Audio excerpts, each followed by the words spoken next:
Rex. Rex is back. Oh man, great topic, great conversation. What do you think, Rex? That was really good. I am really happy I got you on, Keeley. I really Yes, like we are too. Mm-hmm.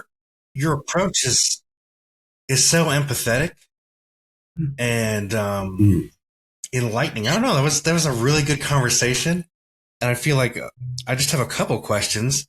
If you have a couple minutes, Absolutely. Shoot. okay. Can see here. Can people have sex but not connect erotically? Is that a common thing that you see with maybe couples, or is that something you have seen? Yes, absolutely. I think of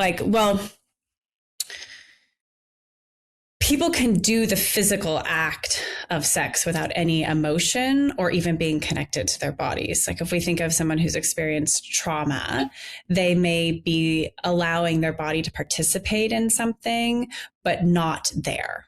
So they could be, you know, even men could do this with a performance enhancer pill. They could be engaging in something, but they're not there either emotionally or even psychologically, even if their body is participating, and also not receiving pleasure out of it.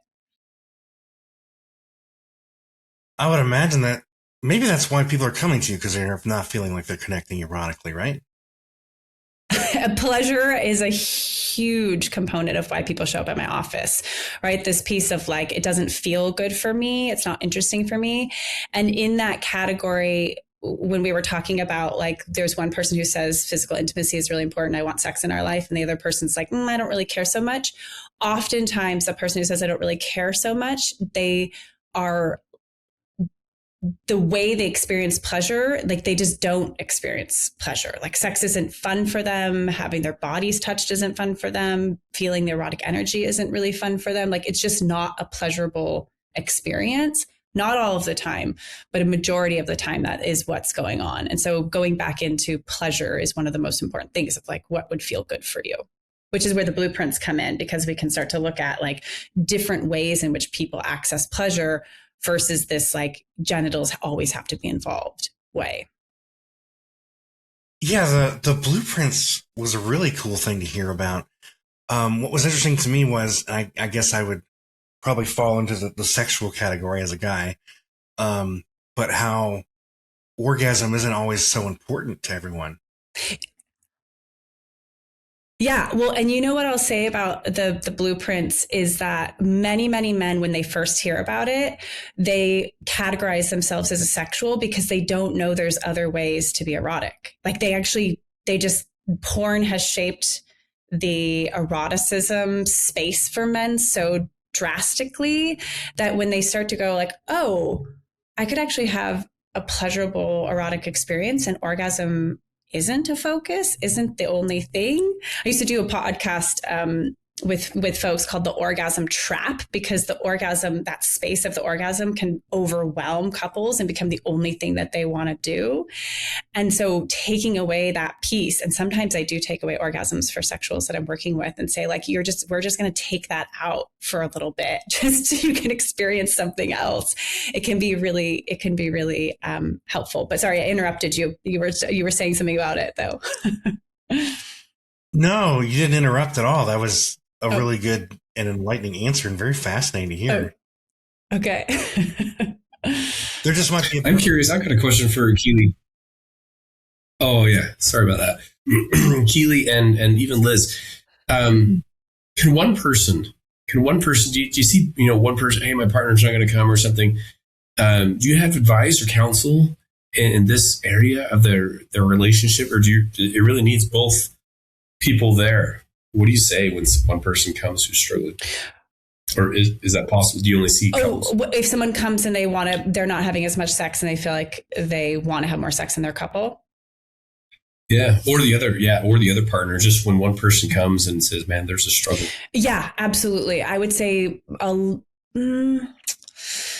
it sort of ebbs and flows in my practice, Liz. I don't know if you can speak to it, but I have worked with many people who show up who are wanting more erotic connection in their life, and their partner is not willing to come to therapy, or they don't feel ready to tell their partner that they want to try to talk about this in professional space for many, many, many different reasons. And it's not always like the man is showing up and want more sex. So I think we sort of think like, oh, men want more sex than women. But I have worked with many, many women individually that are like, I want to figure out how to have a bigger, more robust, more connected, more pleasure-filled, creative, erotic life.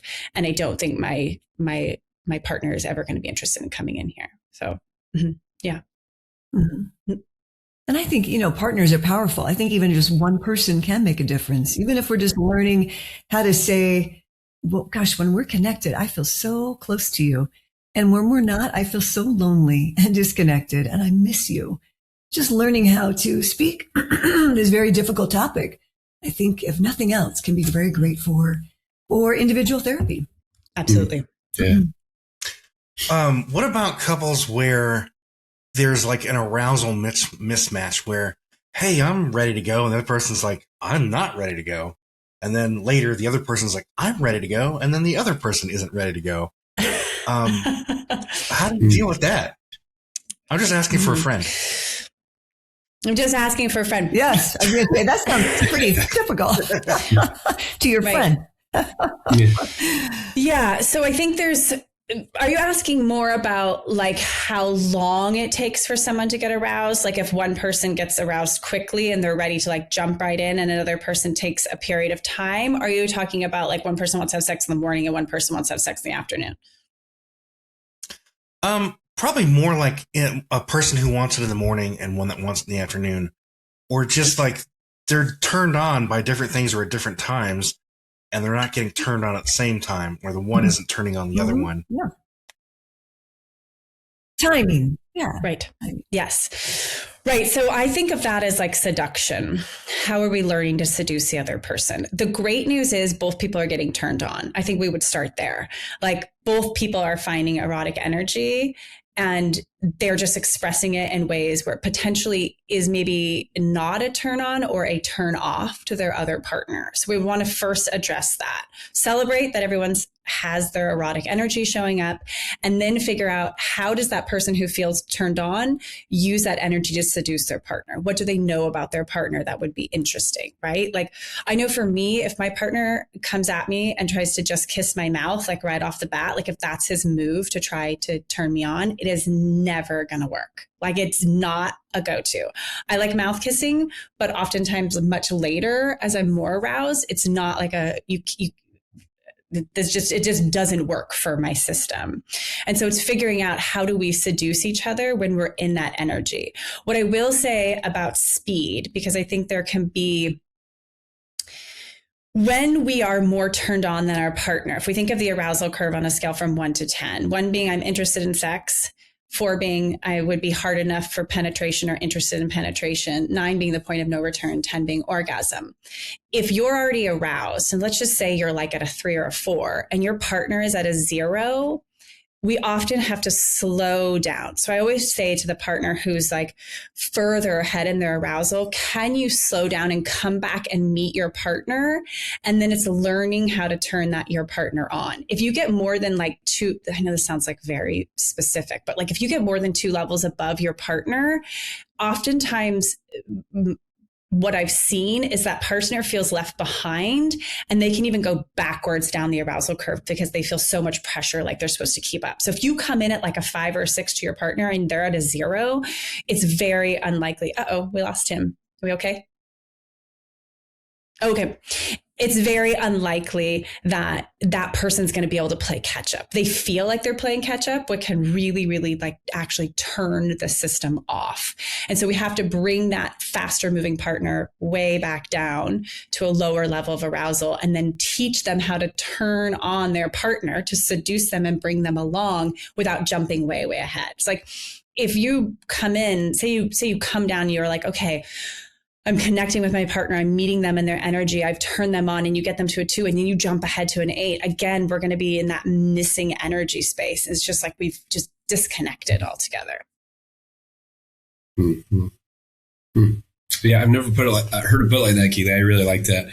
I often think of like a couple on a hike or something, and one is further ahead, and then before you know it, you can't even see them, and the other person might even kind of slow down.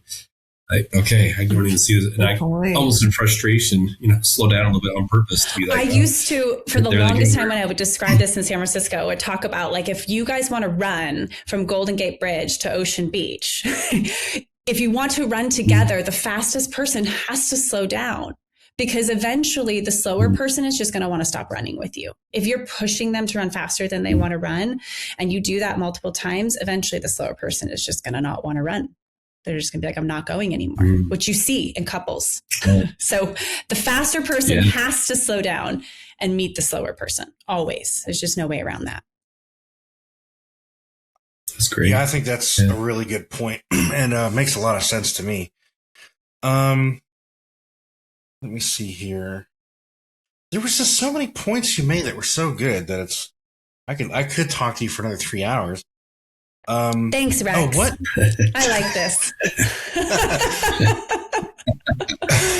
What blueprint do women generally fall in?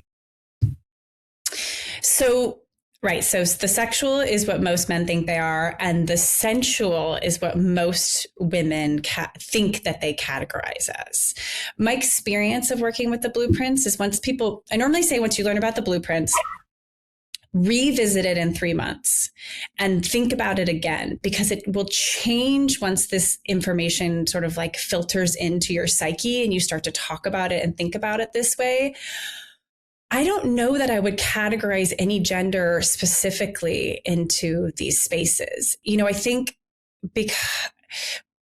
I think because really like the energetic, right? These people who can have these deeply erotic experiences where touch it could not even happen, right? Like you might not even physically place contact on the other person's body and still have an incredibly moving, unforgettable erotic experience. Or the kinky space, right? Like you may actually be some people are actually falling into this category of like, they really want to do like these naughty taboo things, and they just have never felt like the shame released enough for them to get to do that. I think once we start to talk about the blueprints, areas open up and people filter into other spaces. But in general, most women get cast in that sensual space. And when they're not in there is when, sometimes that's a trouble in couples. Like I remember I was working with this couple, and he was sort of like a sensual, energetic, and she was a sexual, and she was so mean to him about his sexuality, because the sexuals can be judgy of other people's sexuality. And so, and I would joke with her. I was like, oh, there's your sexual again, like kind of coming in, being mean, like to just normalize that that's a part of what the sexual does and get them to back off of it, because that shame just makes people, shame makes people feel worse and worse and worse. But giving people space to explore what feels interesting. And if you are misaligned in your blueprints, because sometimes we are really misaligned, it's finding like what is interesting about my partner's blueprint that I can go participate in, and then seeing if there's anything in my blueprint that my partner would want to come over and participate in. And again, we can only go as fast as the slowest person. So the sexual has to slow down a lot in those moments. Now 50 Shades of Grey was like really popular. So I was wondering if that played into the blueprints for women. Kinky and taboo. Yeah. Power play, impact play, all of that. It opened up territory and normalized getting to talk about these things, right? Like I think it was great for our society for things like that to hit the mainstream. And then there was All Fours that came out recently too, which was like lots of people were talking about that. And it's in that space, that kinky territory, that space where it's like, oh, it doesn't just have to be lovemaking, face-to-face, missionary, kissing sex, that there can be other things that exist in that erotic territory. Well, I wish we had more time. But we have Keeley. This is so good. Yeah, Keeley, it's been really, really helpful. Yeah, thank you so much. Thanks for making time to come on. Thanks for joining us today. Hey, do us a favor and take a second to subscribe to our podcast and the Utah Marriage Commission YouTube channel at Utah Marriage Commission, where you can watch this and every episode of the show. Be sure to smash the like button, leave a comment, and share this episode with a friend. You can also follow and interact with us on Instagram at Stronger Marriage Life and Facebook at Stronger Marriage. So be sure to share with us which topics you loved or which guests we should have on the show next. If you want even more resources to improve your marriage or relationship connection, visit strongermarriage.org, where you'll find free workshops, e-courses, in-depth webinars, relationship surveys, and more. Each episode of Stronger Marriage Connection is hosted and sponsored by the Utah Marriage Commission at Utah State University. And finally, a big thanks to our producer, Rex Polanis, and the team at Utah State University, and you, our audience. You make this show possible. The opinions, findings, conclusions, and recommendations expressed in this podcast do not necessarily reflect the views of the Utah Marriage Commission.